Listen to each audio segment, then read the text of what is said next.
Hey guys, welcome to episode 5. I have recorded this episode for 4 times. This will be the 4th time I have recorded this episode. The first couple of times I ran out of storage. My phone was dying, my lights had died. I have taken every measure to make sure that everything goes right this time. But basically, what's up, guys? My name is Lindsey, and I'm your host today. So if you guys don't know already, this is a Go Off to Win podcast. I am one of 2 hosts on this show, and we alternate back and forth. So we have 1 week where I'm recording, and then there's 1 week where Maddy's recording. So next week will be Maddy's episode, and then the following week we'll be having a collab episode. So I wanted to say thank you guys to everyone who's been supporting. The haters especially, we know we got a lot of those. So thank you for supporting as well. And I love you anyways, because we're all about love over here. Disconnected or not, I still love you. But yeah. In today's episode, we will be talking about manifestation. So, for those who don't know, manifestation is basically a mindset to where you believe that your goals will be accomplished by your thoughts and your feelings. I'm trying to make this podcast episode not so serious, but when I get into talking about something I'm passionate about, I get into my serious business voice. So I'm sorry if this is throwing you off. This is just how I play, okay? So we're going to dive right in. So basically, what is manifestation? Like I said, it's a mindset. If you think that manifestation will work by simply just believing your thoughts, you're wrong. You have to pair it with actions too. Do you hear me? Pairing actions with manifestation or it will not work. This topic matters because I know a lot of friends of mine who are struggling in life. I know a lot of family who are struggling in life because they're manifesting negative energy. They're manifesting those negative thoughts. You can manifest both negative and positive. Manifestation is not all positivity. You can manifest both. And this topic matters in my life because me and Maddy have both had ups and downs to where we didn't know what to do. In my freshman year of college, I was going through a lot. And manifestation really brought me back to that positivity era, I would do my vision boards in my dorm room. I would cut out these collages and tape them all over my room. And then I would meditate. I meditated for a long time in my undergrad, especially when I was in my dating era. I was dating my current husband back then. And I was really focused on myself. I was fit. I was working a full-time job. I was waitressing. I was on campus full-time as well. I was really in my prime in that era because I really took manifestation seriously. And manifestation will not work if you're not taking it seriously. So, how does manifestation work and what's the science behind manifestation? So basically, there's a lot of psychology with manifestation. I'm not a doctor, I'm not a scientist. I do have my undergrad in psychology, so I do know a little bit about how psychology plays hand in hand with manifestation, so I'll be talking about that a little, but please take note. I do not have a doctor behind my name, so take everything I say with a grain of salt. If you like what I say and you think it'll work for you, then great. But if it doesn't work for you, there's many other methods of manifestation. You do not have to follow everything I say in this episode. Do your own research. In fact, in this episode, I'll also be recommending a bunch of books, artists, celebrities that I used to follow that helped me understand manifestation and helped me get to a point where I found out what manifestation methods work for me.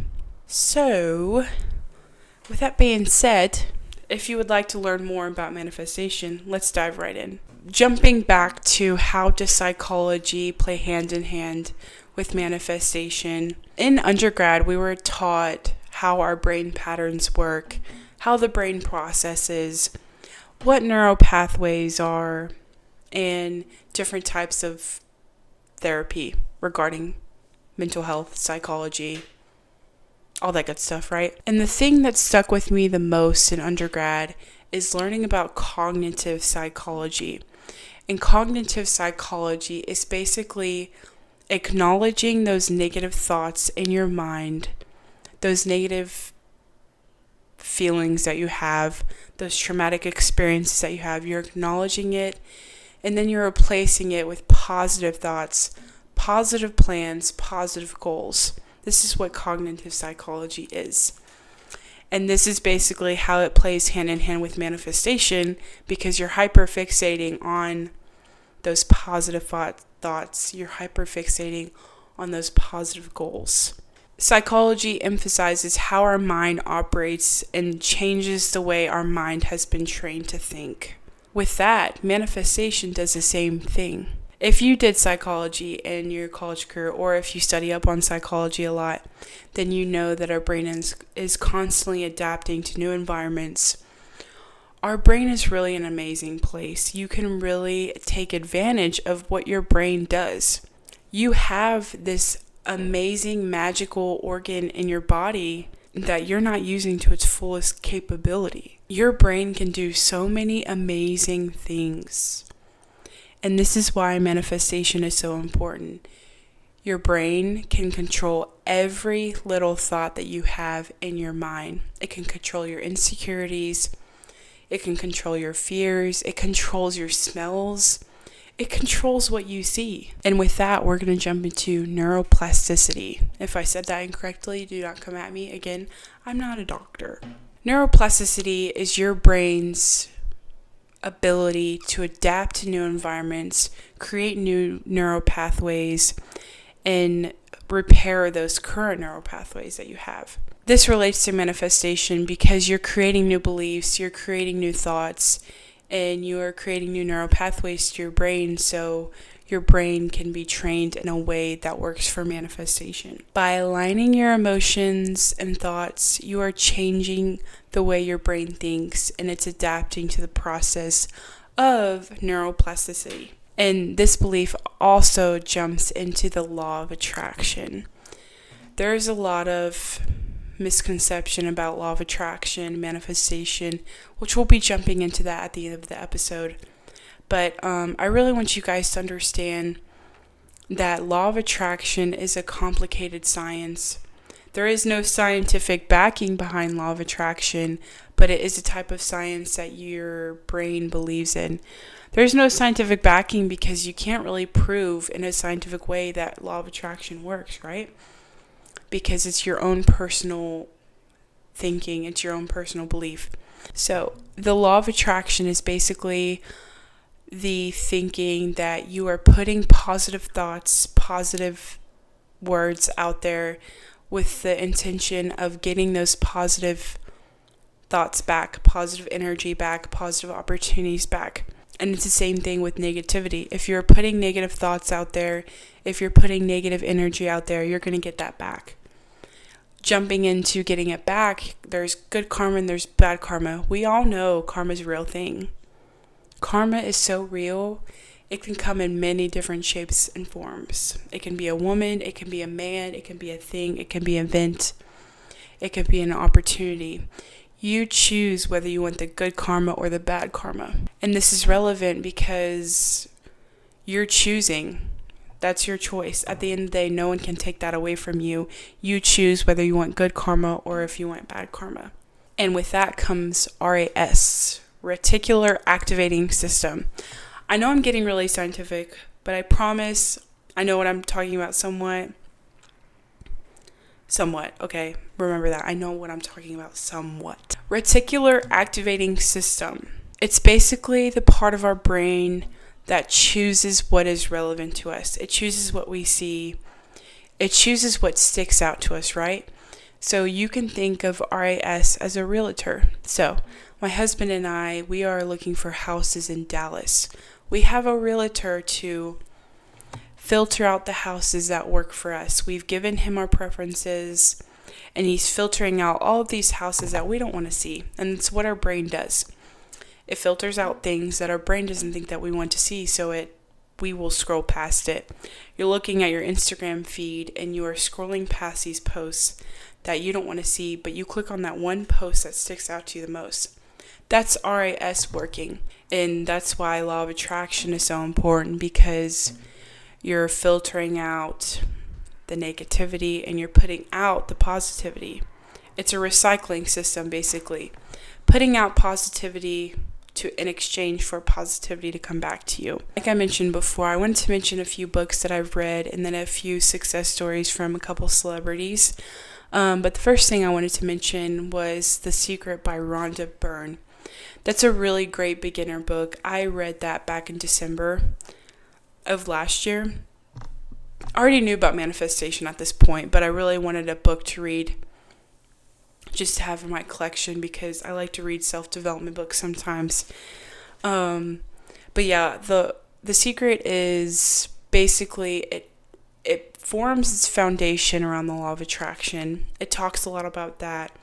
She talks about her story and how it works for her, and then she goes into the history of how our ancestors used law of attraction. That's a really good book, especially for beginners. If you're really wanting to know how law of attraction works, she's amazing. The book is great. It's a short read, so if you're a fast reader, you'll eat it up, right? The next book I wanted to talk about was Think and Grow Rich by Napoleon Hill. That is a really good book as well. It really messes with your mind. It's more focused on the history of personal development. And it's an older book. It was made in the 1900s, so it is a bit older. It's been revamped by a couple artists. But basically, it's the concept of manifestation without directly pointing to manifestation. It's self-development. It's thought of putting your beliefs into action. It's the thought of believing that you can do anything you put your mind to. It's like teachers told us in school. You can truly accomplish anything you put your mind to. That's the thought of manifestation. That's how it first starts out.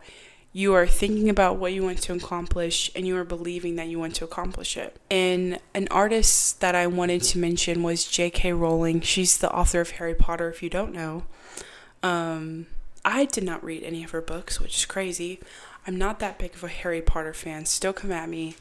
I wasn't allowed to read it growing up, so I never really got into it. But she is the author of Harry Potter, and I was reading up on her story a little bit ago. She's a single mom. She was a single mom, and she was struggling. She was a victim of abuse, and she had a bigger dream for her life. She knew there was something bigger out there for her. Others were telling her that she wasn't going to make it, but she had this thought in her mind that she was going to make it. She truly believed in herself. And then she started out writing books. She kept doing it, had given up on herself, and she made it. She never directly gives the acknowledgement to manifestation, but that is manifestation. That is the theory of manifestation. Again, the next celebrity I wanted to mention is a little bit... I don't really like them as a person anymore. They've changed a bit, but this is Jim Carrey. So we all know who Jim Carrey is, the Grinch. There's lots of movies that he's successful in. And his story was basically, he was a struggling comedian, and he also had a bigger picture in his life. He knew he was meant for bigger. And basically, in a couple interviews, he states when he first started out, he had written himself a check for $10 million that was dated 10 years in the future. He hyperfixated on that check. He claims that he used manifestation and visualization to complete the goals that he wanted to complete. He gave all efforts to that in a couple interviews that he's done, and a couple magazines have mentioned as well, but he's a strong believer in manifestation. He also had given up on his acting for a little bit. And then he claims that manifestation brought him back. His daughter brought him back. And that's just the true power of what manifestation can give you. It gives you that little bump. It gives you that bump to do what you need to complete. It's the motivation. Manifestation and motivation, right? So, you might be asking, how do we manifest? If you don't know anything about manifestation, then we're going to dive right in on how I manifest personally. These methods work for me the best. They've also worked for my friends and family. So just because these methods work for me, that doesn't mean they're necessarily going to work for you. A lot of people's problems are they try out a couple methods of manifestation and it doesn't work for them and they give up. The true beauty of manifestation is there's so many ways that you can do it. The first thing I would mention is creating SMART goals, knowing what SMART goals are. So S stands for specific, M stands for measurable, A stands for achievable, R stands for relevant, and T stands for time bound. So specific is you want to be really specific with your goal. So the S aspect of specific could be you want to lose 30 pounds in 3 months by working out 3 to 4 times per day. That's specific, it's measurable, it's relevant, and it's time bound. You want to make goals like that because then you can break it down into smaller goals, right? By breaking it down into smaller goals, it makes it more achievable for you. So to lose the 30 pounds, you need to first develop a workout plan. Then you're going to develop when you have the time to work out. After you have these two specific main plans, main goals that pair with your SMART goal, you have a solid start to manifestation. That's just one other method that you can do, especially you can implement that into journaling, and we'll be talking about that later down the road as well. So the next method is affirmations. I'm a strong believer in affirmations. I'm still doing that to this day. I've been doing that for a while. Affirmations is basically identifying what you believe in and sticking with it. There's 3 P's of affirmation. There's positive, present tense, and personal. There's multiple ways that you can do affirmations, but I'm just going to list 3 that seem to be successful in my life, in my family's life, and my friend's life. So the first way I'm going to say is writing down your affirmations. So this will be you taking a blank journal that's dedicated just for writing these affirmations down. And you're going to pick a sentence that you are going to repeatedly write, let's say for 13 times, once a day, for the next 2 weeks. You're only going to stick to this one goal, one affirmation for the next 2 weeks. So for example, you can say, I want to work out 2 to 3 times per week and lose 5 pounds. So you're going to repeat that sentence 13 times in the journal for 2 weeks only. And then you're going to find a new affirmation to focus on. While you're writing this affirmation down, it's really important to focus on the feelings that you're getting while writing this affirmation down. How would you feel if you were to accomplish this affirmation? Would you feel happy? Would you feel sad? Would you feel satisfied if you were to complete this affirmation? That's really important to consider whenever writing down affirmations, or again, it will not work. And the next method is saying your affirmations out loud. So whenever you're getting ready in the morning, whenever you're brushing your teeth, whenever you're getting ready to go to bed, you can say your affirmations out loud. There's a lot of podcasts out there that are literally made to just repeat affirmations. They say the affirmations that you want and you repeat after them. There's a couple out there, I can't remember their names, but I used to listen to them whenever I was in college as well. They're helpful, especially when you don't know what to say.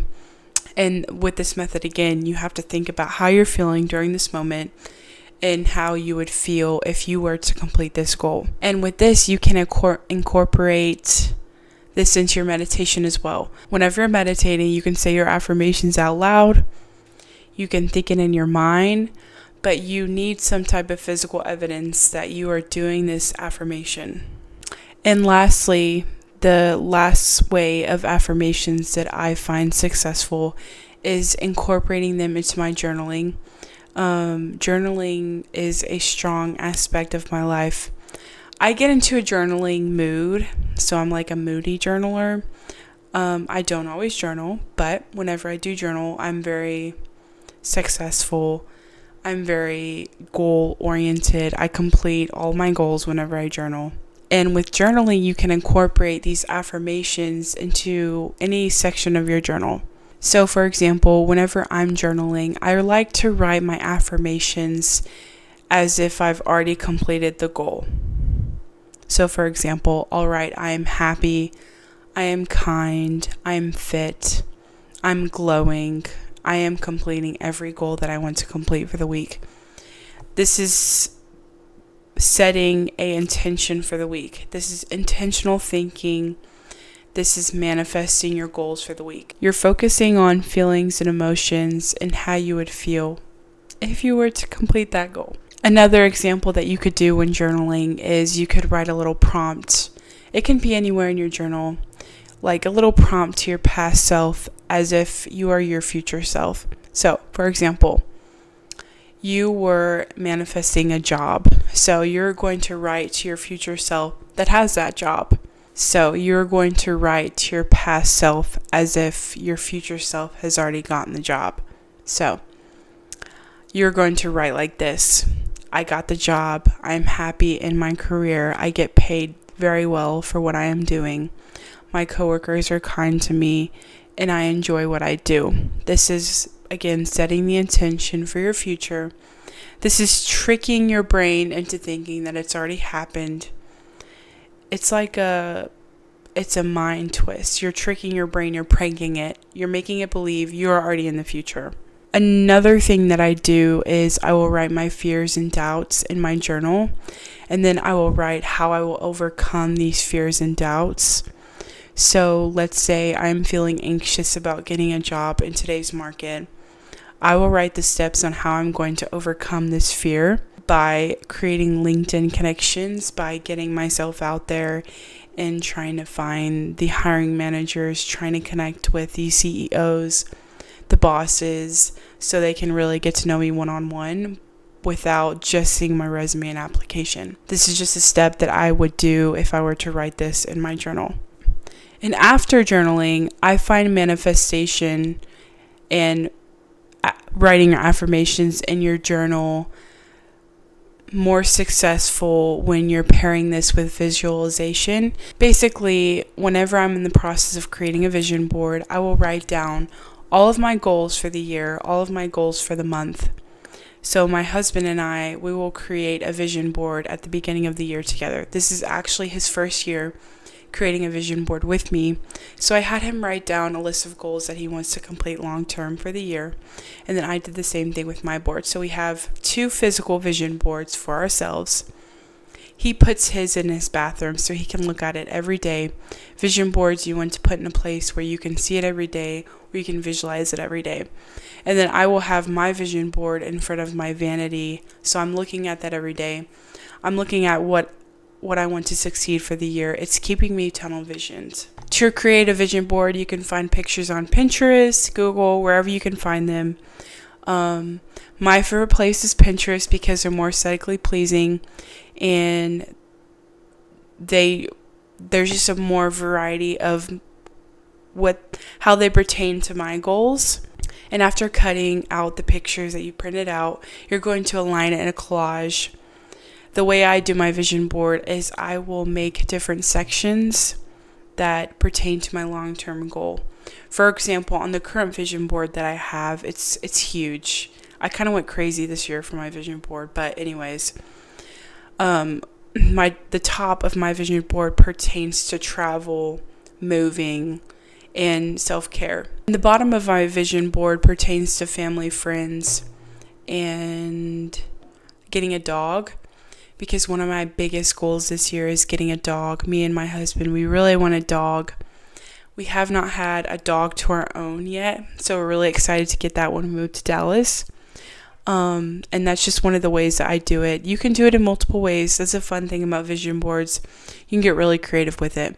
It's also important to be specific with your vision board. So if you're writing down these goals, you want to be sure you're being specific.